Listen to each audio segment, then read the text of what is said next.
Hi everyone, this is Maths for Uni. This is question 1i from MAT 2019. If you find this content helpful, then please consider liking and subscribing, as well as checking out our full Udemy course. The link is in the description.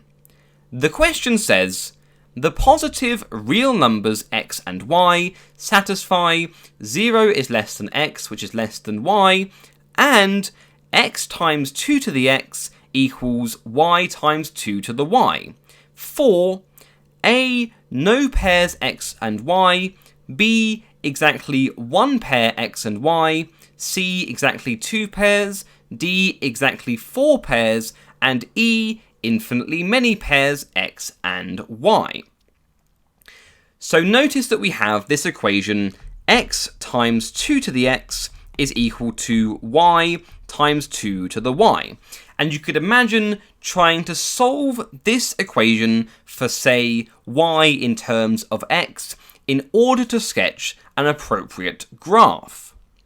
The question is then asking how many points would lie on this graph. Would there be no points on the graph, 1 point, 2 points, 4 points, or infinitely many points, i.e. a nice smooth graph?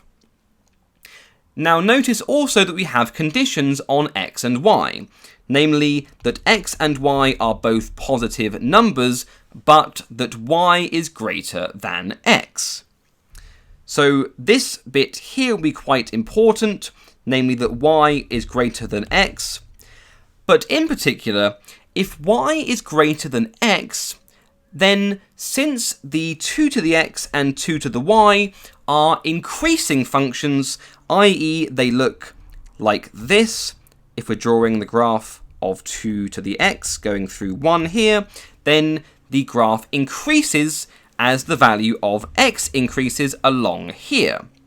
This means that if y is greater than x, then this implies that 2 to the y must be greater than 2 to the x, because this function is increasing. But then we can take these two inequalities and multiply them together, i.e. we have y times 2 to the y on the left-hand side and x times 2 to the x on the right-hand side.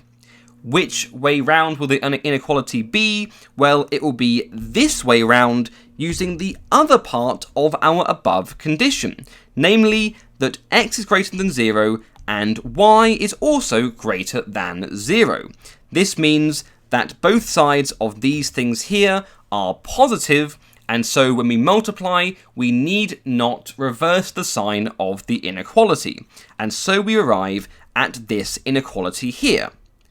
This is a problem for our above equation, because we have that in fact this is always true, with a strict inequality sign here, and therefore we can never have such an equality like this, where x is strictly less than y. As a result, there are no pairs x and y that satisfy these conditions, and so the answer must be A. If you've enjoyed this content, then please consider liking and subscribing, as well as checking out our Udemy course. The link is in the description. Thanks for watching, and goodbye for now.